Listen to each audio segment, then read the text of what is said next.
అలాగే దిల్ రాజు గారు, నేను తొలి ప్రేమ సినిమా అప్పుడు ఆయన డిస్ట్రిబ్యూటర్. అంటే ఏదో ఒక చిన్న పోస్టర్ చూసి ఎక్కడో ఒక మాటిని ఈ సినిమా చాలా సూపర్ డూపర్ హిట్ అవుతుందని ఒక నమ్మకంతో పాపం ఆయన అడ్వాన్స్ ఇచ్చారు. అలా స్టార్ట్ అయిన వ్యక్తి. మేము వకీల్ సాబ్ నా నిర్మాత కూడా అయినా. ఎలాంటి నిర్మాత అంటే, నేను బాగా కష్టాల్లో ఉన్నప్పుడు డబ్బులు లేవు నా దగ్గర, పేరు ఉంది కానీ డబ్బులు లేవు, మార్కెట్ ఉందో లేదో తెలియదు. అలాంటి పరిస్థితుల్లో వచ్చి వకీల్ సాబ్ అనే సినిమా నాతో తీసి ఈరోజు జనసేన పార్టీ నడపడానికి ఇంధనంగా పనిచేస్తుంది వకీల్ సాబ్ సినిమా. దాని నిర్మాత దిల్ రాజు గారు. సో మనస్ఫూర్తిగా వారికి నా ధన్యవాదాలు. అలాగే రామ్ చరణ్,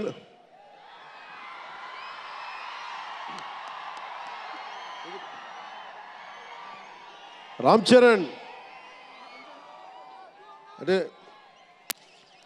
నేను రామ్ చరణ్ ఉన్నప్పుడు, నేను పుట్టినప్పుడు, నేను ఇంటర్ ఎప్పుడు చదువుతున్నాను. ఇంటర్ చదువుతున్నప్పుడు నాకు అన్నయ్యకి అబ్బాయి పుట్టాడని చెప్తే ఇంట్లో నామకరణం చేశారు. నామకరణం చేసినప్పుడు మా నాన్నగారు పెట్టిన పేరు, మా ఇంట్లో అందరికీ ఆంజనేయ స్వామి పేరు రావాలి, మా ఇంటి దైవం అని. రామ్ చరణ్కి రాముడి చరణాల దగ్గర ఉండేవాడు ఎవడో, హనుమంతులు, ఆంజనేయ స్వామి. నిత్యం బలం ఉండి కూడా వినయ విధేయతలతో ఉండే వ్యక్తి ఆంజనేయ స్వామి.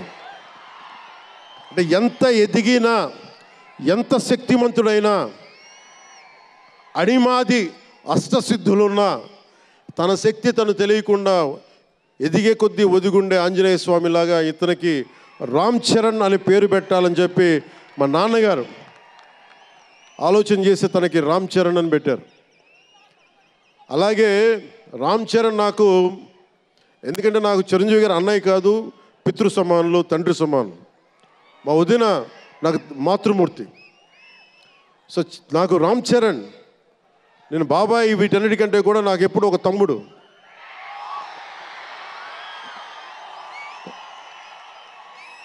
చిన్నప్పుడు బాగా ఏడిపించేవాడిని. అంటే నేను ఇంకా బద్ధకంగా ఉండేవాడిని.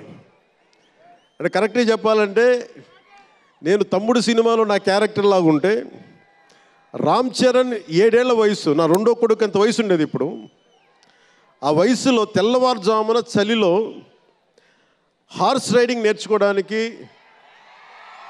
మొత్తం ఆ హెల్మెట్తో పాటు అన్నీ పెట్టుకొని, షూస్ అన్నీ సర్దుకొని రాత్రే నేను సోఫాలో పడుకొని ఉంటే వచ్చి పాపం నన్ను లేపి, ఇంకా నేను పడుకునేవాడిని, తను రెడీ అయిపోయి నన్ను లేపి ఒకసారి నేను దింపాల్సి వచ్చేది. ఇష్టంతో కదా, తప్పక, లేదు తిడతారు ఇంట్లోనే.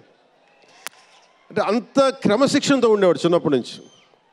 నాకు రామ్ చరణ్లో నచ్చింది ఏంటంటే, ఇంత ప్రతిభా సమర్థత ఉందని ఎప్పుడూ తెలియదు ఎవరికి కూడా. ఇంత శక్తి సమర్థత ఉంది ఈ వ్యక్తులు ఎప్పుడు మాకు తెలియలేదు. ఎప్పుడు ఇతను నేను డ్యాన్స్ చేయటం ఎప్పుడు చూడలేదు నా లైఫ్లో, సినిమాలో తప్ప. ఇంక సినిమాలో మాకు వ్యక్తిగత జీవితం నేను ఎప్పుడు చూడలే. అసలు మ్యూజిక్ వేస్తే కాలు కూడా ఆడించడు, కానీ అంత అద్భుతమైన డాన్సర్.